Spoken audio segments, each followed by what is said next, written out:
Hello friends, welcome to my channel. ఈ వీడియోలో వచ్చేసి నేను మీకు మటన్ కర్రీ అయితే చూపిస్తున్నాను. మటన్ కర్రీ అయితే చేస్తున్నా. ఇది వచ్చేసి మా బాబు కోసం మా వారు తీసుకొచ్చారు. మా బాబుకి మటన్ అంటే చాలా ఇష్టం అనమాట. సో మటన్ కర్రీ చేసి పెట్టమని అడిగాడు. కార్తీక మాసం కాబట్టి మేమైతే తిన్నాము. మా పాపకైతే ఫీవర్ వస్తుందని పాపకు కూడా ఏమీ పెట్టట్లేదు. పాప కూడా వెజ్జే తింటుంది ఈరోజు. సో మా అబ్బాయి కోసమని చేస్తున్నా. ఒక 1/2 కిలో అయితే మటన్ అయితే తీసుకొచ్చారు. ఫస్ట్ అయితే మటన్ని మంచిగా వాష్ చేసుకోవాలన్నమాట. నీట్గా కడగాలి. ఎందుకంటే ఈ మటన్ పైన అక్కడక్కడ చిన్న చిన్న వెంట్రుకలు ఉంటాయన్నమాట. చూసుకొని నీట్గా వాష్ చేసుకోవాలి. ఇక్కడ వచ్చేసి కొంచెం ఫ్యాట్ కూడా ఎక్కువే ఉంది. సో ఆయిల్ అనేది కొంచెం తక్కువగా వేసి చేసుకుందాము. ఎందుకంటే ఈ నాన్ వెజ్ వంటలకి కొంచెం ఆయిల్ కొన్నిటికి ఎక్కువ అవుతుంది, కొన్నిటికి తక్కువ అవుతుంది అనమాట. ఇది మటన్లో ఏమంటే ఇది చూసారా, నేను వాష్ చేసేటప్పుడే వాటర్ అంతా ఆల్మోస్ట్ జిడ్డుగా వచ్చేసింది. ఇదిగోండి, ఇది ఫ్యాట్. అది ఏదో అంటారు, ఇది తెలీదు. ఇది ఫ్యాట్ అనమాట. దీని నుంచే మనకి ఆయిల్ అనేది చాలా ఎక్కువగా వచ్చేస్తుంది అనమాట. మనం వేసే ఆయిల్ ప్లస్ దీని నుంచి వచ్చే ఇది ఉంటుంది కదా, అది ఆయిల్ లాగా వస్తుంది పైకి. రెండు కలిసి ఎక్కువ అయ్యి ఎగుటైపోద్ది అనమాట కూర తినేటప్పుడు. సో ఆయిల్ అనేది చూసుకొని వేసుకోవాలన్నమాట. సో మటన్ అయితే కొంచెం ముదురుగా ఉంది. ఇది ఉడకడానికి కొంచెం టైం పడుతుంది. సో మంచిగా వాష్ చేసి మటన్ అయితే పక్కన పెట్టుకోండి. ఇప్పుడు స్టవ్ వెలిగించి స్టవ్ పైన ఒకటి కుక్కర్ ఉంటుంది కదా, కుక్కర్ ప్యాన్ ఒకటి పెట్టుకోండి. నేనైతే కుక్కర్ పాన్ అయితే పెడుతున్నాను.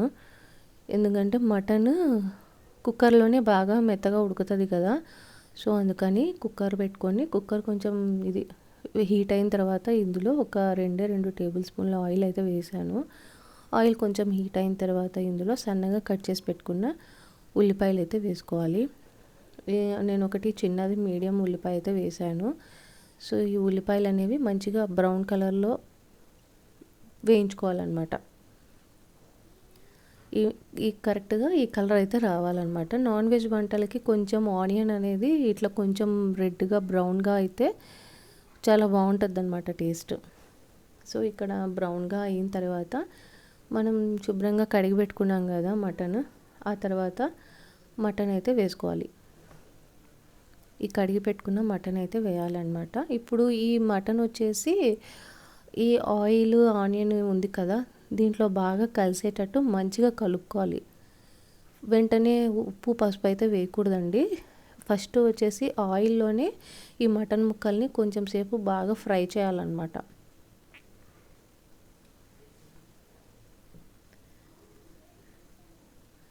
మటన్ ముక్కల్ని ఈ విధంగా బాగా ఫ్రై చేయాలి. ఫ్రై చేసిన తర్వాత మూత పెట్టేసి దీన్ని కొంచెం సేపు అయితే ఈ ఆయిల్లో బాగా కొంచెం మగ్గే వరకు ఒక 5 to 10 minutes, 10 to 15 minutes ఉంచుదాము.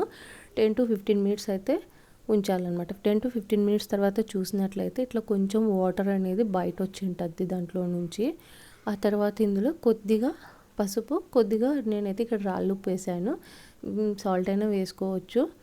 కొద్దిగా రాళ్ళుప్పు వేసి ఒకసారి ఈ ముక్కలకి అంతా బాగా పట్టేటట్టు కలుపుకోవాలన్నమాట. పసుపు ఉప్పు వచ్చేసి ముక్కలకు బాగా పట్టిన తర్వాత మూత పెట్టేసి కంప్లీట్గా మీడియం టు హై ఫ్లేమ్లో అనేది ఈ ప్రాసెస్ అనేది చేయాలన్నమాట. కంప్లీట్గా మీడియం ఫ్లేమ్లోనే చేసుకోవాలన్నమాట. ఆ తర్వాత వచ్చేసి కలిపిన తర్వాత ఇందులో కారం వేసుకోవాలన్నమాట. ఇప్పుడు ముందు పసుపు ఉప్పు వేస్తే ముక్కలకి బాగా పడుతుందన్నమాట. సాల్ట్ పసుపు అనేది పట్టిన తర్వాత మళ్ళీ ఒక 5 to 10 minutes తర్వాతనే కారం అనేది వేయాలి. అప్పుడైతేనే ముక్కలకు ఈ 3 పసుపు ఉప్పు కారం అనేది కరెక్ట్గా పడుతుంది అనమాట. సో కారం వేసిన తర్వాత కూడా ఒకసారి బాగా కలుపుకోవాలి. ఇక్కడ చూసారా, దీంట్లో నుంచి కొంచెం వాటర్ వచ్చింది కదా, ఈ వాటర్ అంతా ఎవాపరేట్ అయిపోవాలన్నమాట. ఈ నీళ్ళంతా ఇంకిపోయే వరకు మూత పెట్టి మగ్గించుకోవాలి. హై ఫ్లేమ్లో అస్సలు పెట్టకండి. కంప్లీట్గా లో టు మీడియం ఫ్లేమ్లోనే ఉడికించుకోవాలి. ఈ వాటర్ అంతా ఎవాపరేట్ అయిపోవాలి. సో ఈ వాటర్ అంతా ఎవాపరేట్ అయిపోవడానికి కొంచెం టైం పడుతుంది కాబట్టి మటన్లోకి మసాలా అయితే ప్రిపేర్ చేస్తున్నాను. ముందుగా ఒక మిక్సీ జార్ అయితే తీసుకోవాలి. ఈ మిక్సీ జార్లోకి ఒక చిన్నది కొబ్బరి తీసుకొని దాన్ని ముక్కలుగా కట్ చేసి ఇలా వేసుకోండి. ఆ తర్వాత ఒక చిన్న టీ స్పూను గసగసాలు వేసుకొని దాల్చిన చెక్క అండ్ లవంగాలు. ఫస్ట్ ఇవైతే మెత్తగా మిక్సీకి వేసుకుందాము. అన్నీ ఒకటేసారి వేయొచ్చు, బట్ స్మూత్గా సాఫ్ట్గా రాదని నా ఒపీనియన్. అందుకు 1 by 1 గ్రైండ్ చేసుకుంటే మంచిగా మెత్తగా అవుతుంది. ఆ తర్వాత 7 నుంచి 8 వెల్లుల్లి, ఒక చిన్న అల్లం ముక్క ఇలా కట్ చేసుకొని వేసుకోవాలన్నమాట. ఇప్పుడు ఆ పౌడర్లోని అల్లం వెల్లుల్లి కూడా మెత్తగా నలిగి ఇలా వస్తుంది. ఆ తర్వాత ఇందులో కొంచెం కొత్తిమీర, ఎక్కువ వేయకూడదు కొత్తిమీర, కొంచెమే అనమాట. ఒక చిన్న టమాటా ఇలా కట్ చేసి వేసుకోవాలి. ఇప్పుడు ఇది కూడా మెత్తగా ఫైన్ పేస్ట్ లాగా చేసుకోవాలన్నమాట. ఇది ఒకవేళ మెత్తగా అవ్వలేదంటే కొద్దిగా వాటర్ వేసి స్మూత్ పేస్ట్ లాగా ఇలా చేసుకోవాలన్నమాట. సో ఇదైతే పక్కన పెట్టేసుకుందాము. ఇప్పుడు ఇక్కడ మనం చూసినట్లయితే మటన్లో వచ్చేసి వాటర్ ఆల్మోస్ట్ ఇంకిపోయినాయి. ఇది ఒకసారి మళ్ళీ బాగా కలుపుకుందాము. ఇది మంచిగా ఇలా బాగా కలుపుకోవాలన్నమాట. చూసారా, మొత్తము వాటర్ అంతా ఇంకిపోయింది. అడుగున ఇట్లా నూనె వచ్చింది కదా, ఇప్పుడు ఇలా రావాలన్నమాట. ఇలా వచ్చిన తర్వాత ఇందులో మనం మిక్సీకి వేసి పెట్టుకున్నాం కదా మసాలా పేస్ట్, ఆ మసాలా పేస్ట్ మొత్తాన్ని ఇందులోకి అయితే వేసేయాలన్నమాట. వేసేసి ముక్కలకి మసాలా అంతా బాగా పట్టేటట్టు కలుపుకోవాలి. ఈ ఆయిల్లో కూడా మంచిగా కలిసేటట్టు కలుపుకోవాలన్నమాట. ఇప్పుడు ఇలా బాగా కలిపిన తర్వాత మూత పెట్టేసి కుక్ చేయండి. ఎందుకంటే ఇది ఆయిల్లో కంప్లీట్గా ఈ ప్రాసెస్ వచ్చేసి సిమ్లో చేయాలన్నమాట. ఎందుకంటే ఈ మసాలా మాడిపోతుంది. హై ఫ్లేమ్ పెట్టకూడదు, కంప్లీట్గా లో ఫ్లేమ్ పెట్టి మూత పెట్టి మధ్య మధ్యలో కలుపుకుంటూ ఒక 10 నుంచి 15 నిమిషాలు అయితే దీన్ని అయితే కుక్ చేసుకోవాలి.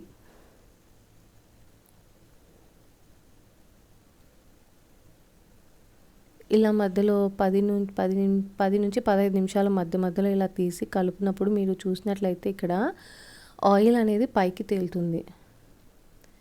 చూసారు కదా, ఆయిల్ అలా పైకి తేలాలి. మరి ఇంకొంచెం సేపు బాగా మగ్గేటట్టు అల్లం వెల్లుల్లి పచ్చివాసన పోయే వరకు మూత పెట్టి సిమ్లో ఉడికించుకుందాము.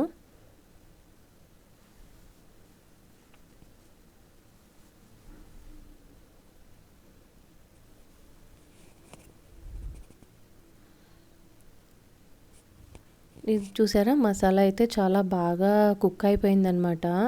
ఆయిల్ అనేది మంచిగా పైకి తేలింది. సో ఇప్పుడు మళ్ళీ ఒకసారి కలుపుకోవాలి. ఇది మధ్యలో కలుపుకోవాలండి. కొంచెం ఏమాత్రం మర్చిపోయారంటే అడుగున మాడిపోయిందంటే టేస్ట్ అంత బాగుండదు కూర. సో మధ్యలో అయితే బాగా కలుపుకోవాలి. ఇంక ఇప్పుడు పోతే నీళ్ళు 1.5 గ్లాస్ నీళ్ళు అయితే పోసా నేను. ముక్కలు మునిగేన్ని నీళ్ళు పోసి కొంచెం ఎక్స్ట్రాగా పోస్తే సరిపోతుంది అనమాట.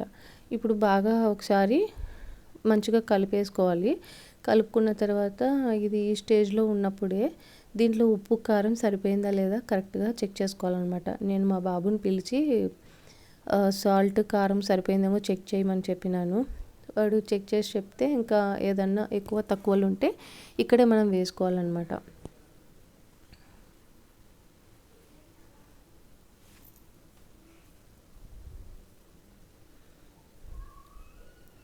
ఇలా బాగా నీళ్ళు బాగా తెరులుతున్నాయి కదా, ఇది ఇలా తెరలేటప్పుడు ఇంకా మూత పెట్టేసి ఉడికించుకోవాలి.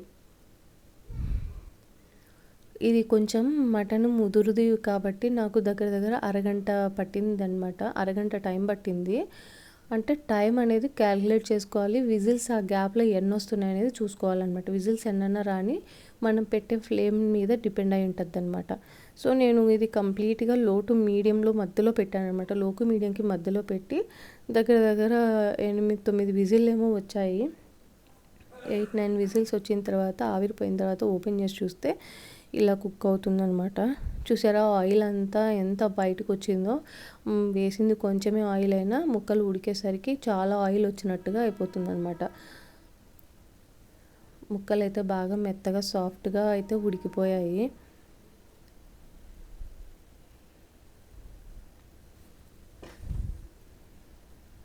అట్లా పట్టుకోగానే మంచిగా సాఫ్ట్గా ఉడికిపోయింది. ఇది మటన్ ఎలా అంటే హడావిడిగా మనం హై ఫ్లేమ్ పెట్టి ఉడికిచ్చేసి ఈ మటన్ని ఎప్పుడే కానీ హై ఫ్లేమ్లో అస్సలు ఉడకపెట్టకూడదు. తర్వాత ఇందులో ఒక టేబుల్ స్పూన్, ఒక చిన్న టీ స్పూను ధనియాల పొడి అయితే వేసేయాలి. అలాగే కొంచెం కొత్తిమీర తరుగు కొంచెం వేసుకొని ఇంకొక 5 to 10 మినిట్స్ అలాగా వదిలేసామంటే మంచిగా మటన్ కర్రీ అయితే రెడీ అయిపోతుంది. చాలా టేస్టీగా ఉంటుంది. మీరు కూడా ఒకసారి ట్రై చేయండి. ఇలా కలిపేసి ఒక 5 to 10 మినిట్స్ అలా వదిలేసామంటే మంచిగా ఆయిల్ పైకి వస్తుంది. ముక్కలు కూడా బాగా ధనియాల పొడి అవన్నీ బాగా పడతాయన్నమాట. ఇంకా మా బాబు అయితే ఆకలేస్తుంది పెట్టమని చెప్పి అడుగుతున్నాడు. ఇంకా సో మా బాబుకి అయితే అన్నం పెట్టిచ్చేస్తున్నాను.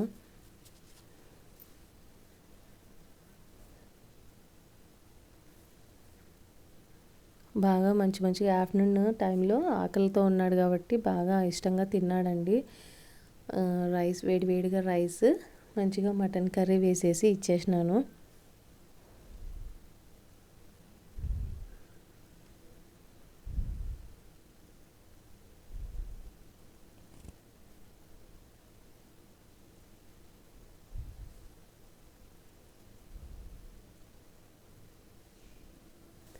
మీకు ఈ వీడియో నచ్చినట్లయితే లైక్ చేయండి, షేర్ చేయండి, సబ్స్క్రైబ్ చేసుకోండి.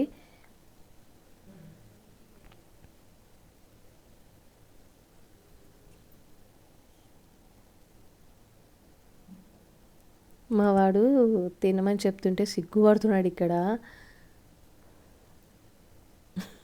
వేడిగా ఉందని చెప్తున్నాడు. వేడిగా ఉంది ఎలా తినాలని చెప్తున్నాడు వాడు.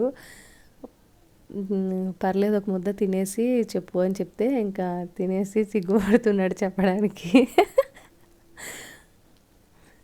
ఓకే అండి. Thanks for watching.